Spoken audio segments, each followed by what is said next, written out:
Udah 3 hari saya nggak di kantor. Dalam penetapan tersangka Panji Gumilang, Pak. Penetapan tersangka Panji Gumilang, ya itu kan sudah saya katakan, penetapan tersangka itu hanya nunggu waktu. Polisi sudah cepat, ya. Polisi sudah cepat bekerja, tetapi memang masyarakat dan wartawan selalu bertanya kapan dan kapan. Sejak dulu saya sudah bilang ini pastilah tersangka karena sudah masuk ke penyidikan, sementara yang satu yang dilaporkan hanya satu, kan berarti tersangkanya dia. Cuma agar tidak ada yang terputus, polisi bekerja dengan cermat, mengundang ahli hukum pidana, ahli agama, ahli teknologi, ahli bahasa, bahkan juga menguji laboratoriumnya, laboratorium forensiknya tentang ucapan-ucapan dia itu asli apa diedit, kalau dipotong bagian mana yang dipotong kasih ketahuan. Nah, dari situ kemudian dipanggil, tidak datang, kan tidak boleh paksa orang tidak datang sebelum. Baru datang kemarin langsung ditetapkan sebagai tersangka. Apakah belum ditahan? Sampai jam ini belum. Ya, karena kemarin itu diperiksa sebagai saksi. Dulu sesudah saksi dia dinyatakan tersangka, maka dalam waktu 24 jam sejak dinyatakan tersangka dan diperiksa di sana, dalam waktu 1 kali 24 jam itu harus jelas apakah akan ditahan apa tidak. Jadi kira-kira nanti paling lambat keputusannya jam 8 malam ini untuk ditahan apa tidak. Nah, apa alasan untuk ditahan?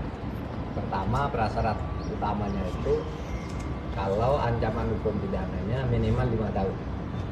Ini lebih dari 5 tahun, itu prasyarat utama. Yang kedua, kalau yang bersangkutan dikhawatirkan tidak mau kerjasama, panggil, menghilang, tidak datang dengan berbagai alasan, itu tidak mau kerjasama. Yang ketiga, kalau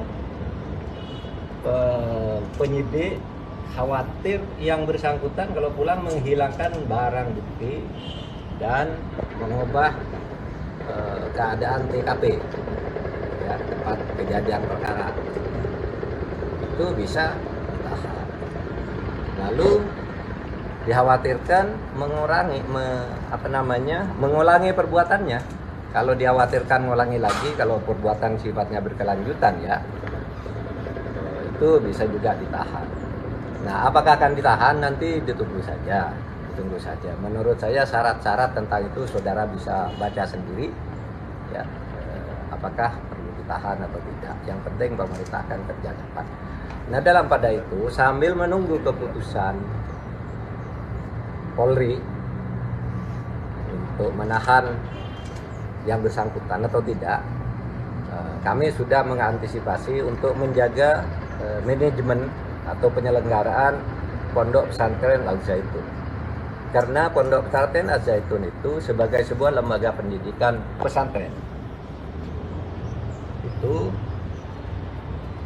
tidak ada masalah, sehingga pemerintah memutuskan untuk menjamin kelangsungan pendidikan sesuai dengan hak-hak konstitusional para santri dan murid gitu.